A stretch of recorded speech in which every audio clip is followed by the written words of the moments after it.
Good morning and a very warm welcome to the Unit for Urban Citizenship 2024 Honours Group presentation. Our studio consists of 12 honours students: David, Padmi, Arthur, Sydney, Andrew, Lauren, Rose, Berger, Laratu, Grant, Humaira and Max. This presentation will outline our area of intervention, Melusi, its context, along with various literature that aids in the development of our approach towards news gathering and analysis. It's appropriate to start any research project by looking at our context and our area of intervention, that of Melusi. On a macro scale, Melusi is situated within Gauteng, and more specifically within the city of Pretoria, the administrative capital of South Africa. There is a lot to say about Pretoria's rich culture, heritage, and history.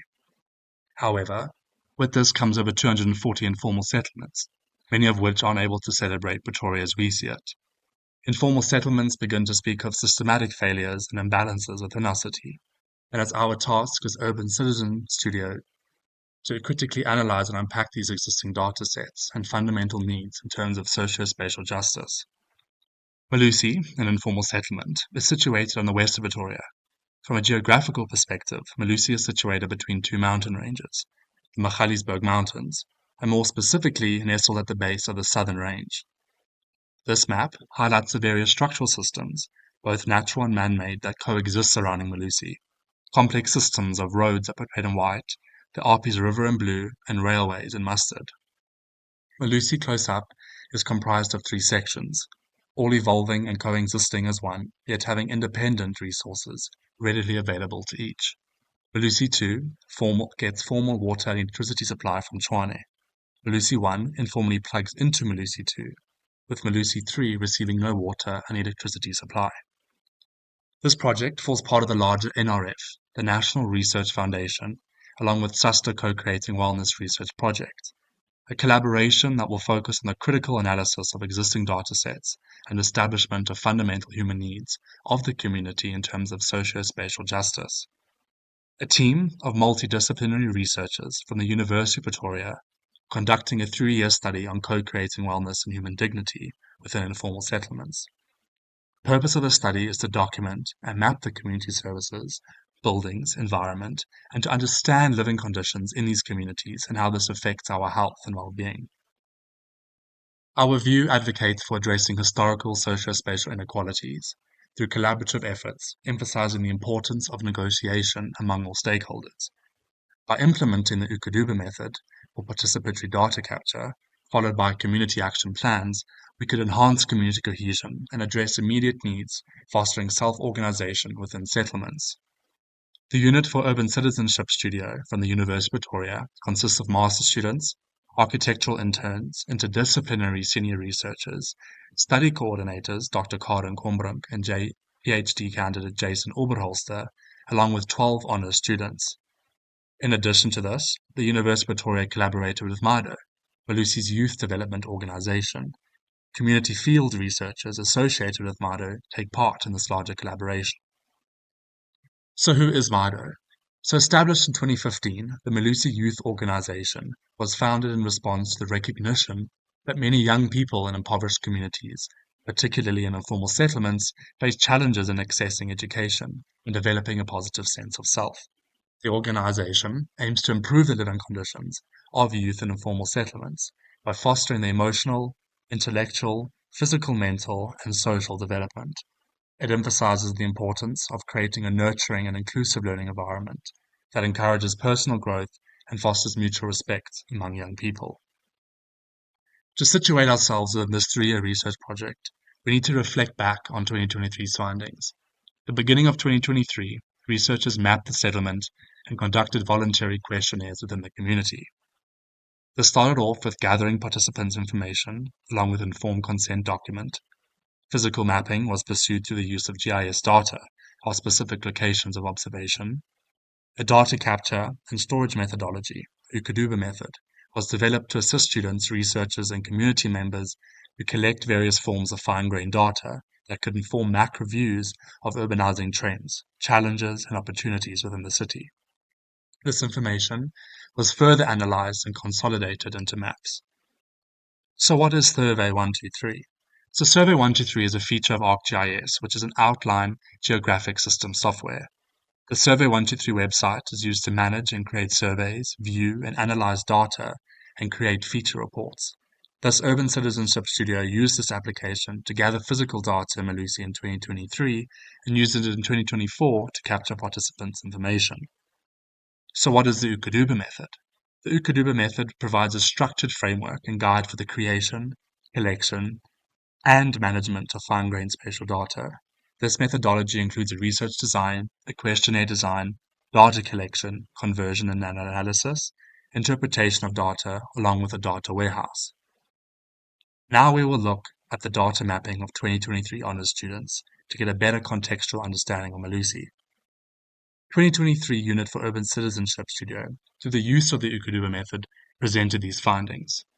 Melusi's context is comprised of three main areas: the wetland area, which can be found to the north of the quarry, and the non-wetland area, which can be found to the south of the quarry. By identifying these areas, we can start to see what areas can be affected by floods and overspills of the quarry. Examining the research provided, four primary water sources emerged: the wetland, the quarry, groundwater and surface runoff. Analysis of Melusi's topography reveals that northern side of the quarry features a lower geographical area compared to the south.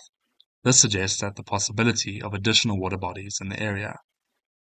Analyzing the collected data, it becomes evident that the northern side of Melusi faces more frequent flooding compared to the southern side. This phenomenon is often exacerbated by extreme weather conditions. While flooding is also experienced in the southern community, it is not as severe as in the northern region. The chart clearly illustrates that the northern side of the area reported significantly more incidents of flooding compared to the southern side. Conversely, the southern side experienced more instances of fires and higher temperatures. One could infer that the higher presence of water on the northern side contributes to a lower overall temperature and reduces risks of fire. There is a correlation between the areas of Melusi 3, prone to flooding, and the part of the map which limited vehicular access. Additionally, an access point to Melusi 3 can be pinpointed east of the quarry. Previously identified access point also aligns with the high activity zone. Additionally, other activity zones are located along access routes in zones 1 and 2. There is further observable differences between the activity north and south of the quarry as seen in this graph. There is more activity in the southern zone, which is less affected by flooding and extreme weather. Here, there is a visible difference between Melusi 1 and Melusi 3. Melusi 1, being formally regulated by the municipality, has daily and weekly access to water, whereas Melusi 3 is evidently lacking access to regular water sources. In Melusi 1, municipal waste disposal services are primarily utilized, while in Melusi 2 and 3, waste is mostly burnt and dumped in yards. This prompts an inquiry into why residents opt for dumping waste and what barriers prevent them from accessing municipal services. Is it a matter of lacking human dignity or inadequate infrastructure? As the 2024 Unit for Urban Citizen Studio, we plan on further continuing this research project through a human needs analysis based on revived literature, which involves identifying, understanding, and prioritizing the fundamental needs of individuals and communities, recognizing their interconnections and using this understanding to guide development efforts towards promoting well-being and health. Our framework for 2024 unpacks the method in which we plan on undertaking this research. It includes 5 stages: preparation, investigation, iteration, consolidation, and reflection. Starting with preparation, we will take a look at reviewing existing data and preparing ourselves for fieldwork. During our preparation for this studio, we tackled 2 readings: Manfred Max Neef's Human Scale Development and Nabil Hamdi's Placemaker's Guide to Building Community. Max Neef was a Chilean economist who worked in poverty-stricken areas in Latin America, which had great impacts on his ideas of development. This contributed greatly towards his book, Human Scale Development. Max Neef's Human Scale Development is a set of guidelines that highlights the importance of human needs, environmental sustainability, and socio-economic justice in the process of development. Max Neef emphasizes that the book is not a solution, but rather an option of how we deal with the fundamental needs of humans. The reason that he does not explain the book as a solution is because the development of humans is a process that is constantly in motion. The needs of people are constantly evolving, and the understanding of the book needs to be adapted and applied at the same pace. In Chapter 1, Max Neef introduces the three pillars of human scale development: human needs, self-reliance, and organic articulations. Human needs are a system that requires a transdisciplinary approach, which takes into account the complexities of large-scale problems without being reductive. There are three assumptions when it comes to these needs. Development is about the people, not the objects. Fundamental human needs are finite, few, and classifiable, and fundamental human needs are the same in all cultures and across different historical periods. The traditional concept of poverty solely based on income thresholds is limited and economistic. Max Neef suggested a reinterpreted perspective, speaking of poverties instead of a poverty, recognizing that any unsatisfied fundamental human need represents a form of human poverty. The slide here consists of some of the examples of these poverties. In Chapter 2, Max Neef speaks on deprivation and potential. He explains how our needs are not met by economic goods such as materialistic objects and consumerist-based outputs. These are not actual satisfiers of our fundamental needs, since human needs are more complex than physical necessities. Max Neef identifies 9 axiological needs, being subsistence, protection, affection, understanding, participation, idleness, creation, identity, and freedom. Max Neef then identifies 4 existential needs: being, having, doing, interacting. These are the ways that axiological inputs are expressed. Max Neef puts axiological needs in the rows and existential needs in the columns of this matrix. The purpose of the Max Neef matrix is to encourage a more holistic understanding of development, emphasizing the importance of fulfilling basic human needs and promoting sustainable and equitable approaches to development. Max Neef provides a different way in which satisfiers can impact human needs, depending on the approach. He refers to them as exogenous and endogenous. Our main focus turns to the synergistic satisfiers, which simultaneously fulfill multiple needs. An example of this would be someone owning a home. It satisfies the needs of subsistence and protection through having. We are then introduced to Chapter 3, through the topic of development and self-reliance. This explores the critical relationship between self-reliance and development. Manfred Max Neef highlights the need of community, individual empowerment as a key tactic for attaining meaningful and sustainable development. According to Max Neef, these are the 3 aspects that contribute to development and self-reliance of a community. They include the significance of empowerment, balancing development, and key focus. Max Neef suggests that for this shift in thinking to be sustainable, we must prioritize independent development. He pushes for independent development methods and initiatives like the new international economic order to be given priority. We should do this without falling into the trap of copying behaviors. He highlights how imitation consumes negatively, and interdependent economic, financial, technological, cultural, and political domains are all impeding the development of self-reliance through this. The ultimate goal is to understand that the use of interdependence and self-reliance can meet fundamental human needs on a communal and individual level, alleviating injustices and satisfying the fundamental human needs expressed in the book. We are going to show you the phases of this process of applying the matrix, using an example from the honors students of last year. The matrix was taken and an investigative methodology was created, where participation through groups led to the understanding of the needs of the community. They started off with phase 1, the fieldwork context investigation. Here groups develop questions that look into all aspects that affect participants' lives by asking what they have, lack, and what they wish to have, these being the satisfiers, impediments, and utopia. In phase 2, they redefined the questions and asked, based on the human scale development matrix of axiological and existential needs under the guidance of senior researchers. They were then posed to community participants to generate responses. In phase 3, the responses were consolidated and compiled to eliminate repetitive answers and form a single matrix accounting for the various participant perspectives. Phase 4 led them to identify which of the impediments, also known as destroyers, caused the biggest disruptions in the community's needs. And lastly, at stage 5, the team identified which fundamental needs and issues needed to be addressed and what synergistic satisfiers could be implemented. Next, we will move on to phase 2, our investigation, which is based on community engagement and human needs assessment. In order to complete the investigation, we first need to understand how we identify needs. As mentioned before, we gathered our needs from human scale development. We applied his 3 pillars of development: fundamental human needs, increasing self-reliance, and balanced independence to help identify needs. From there, we moved on to developing questions to identify the needs of Melusi.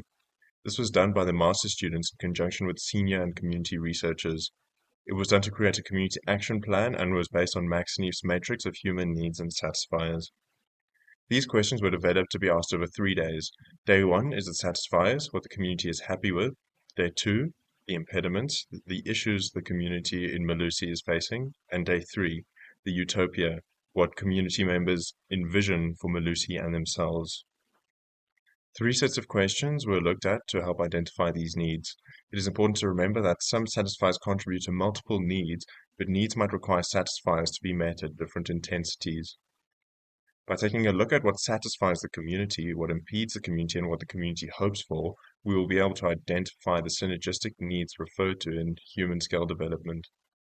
To aid us in identifying these synergistic needs, we will later be posing questions to focus groups to get further information regarding the needs and satisfiers identified in the games. In order to answer these questions, games were implemented to encourage community participation. As important as developing these questions and ideas based on Max Neef's work, it is also equally important to understand why games were developed as an aid to answer the questions. For this, we looked at Nabil Hamdi's Placemaker's Guide to Building Community, practical skills and tools that architects, planners, urban designers, and other built environment specialists need in order to engage effectively with development work in any context regarding people and their environment. Key tools identified in this book were looking and listening. Hamdi considers looking important as it reveals the structure of the place, and listening is important as it tells us of hidden socio-economic factors we cannot identify by sight. One of the ways Hamdi suggests we complete looking and listening is through role-play and gameplay. This encourages conversation and enables us to gain more knowledge on the situation. This will help to teach skills, build awareness of the work we are doing, enable us to avoid inherent bias as we will gain a new understanding of the community, generate knowledge, engage with differences in socioeconomic experiences, and encourage participation between all the people involved. Now that we understand the theory behind the games in questions, we need to answer how the games will be played. There are commonalities across all the games. This includes firstly gathering data and consent from the participants, then moving on to GIS and contact collection, to be able to later invite participants to focus groups. After that, each game is played. The structure will later be explained. Lastly, the information needs to be consolidated and analyzed. Moving on to the games we played. There were 5 games: building blocks, making, drawing, playing, and the board game. These games were designed and developed by the master students Lara, Monique, Lanae, Darren, and Lunay, in conjunction with the senior researchers and interns on the team. Each game was designed to be played over 3 days. Day 1 to interrogate answer questions regarding the satisfiers. Day 2 doing the same for the impediments, and Day 3 asking community members about what would be in their Melusi utopia. After developing the games, they needed to be tested. This involved a detailed walkthrough of the game and questions by the master students, interns, and senior researchers with community field workers. This is an opportunity to ensure questions are understandable and accessible to all, as well as to make any adjustments to the games to optimize the playing experience. The outcome of the trial runs enabled the opportunity to fine-tune the questions for understandability. The community members involved in this process were essential as they had a full understanding of the linguistic and cultural context of Melusi. The value behind this engagement was that the process of making the game became participatory and enabled the team to gain first-hand insight on the challenges in Melusi. This is significant as it provided the opportunity to make adjustments to the game in a way that is cognizant of the community. The next step involved is going to play the games and collect data within Melusi.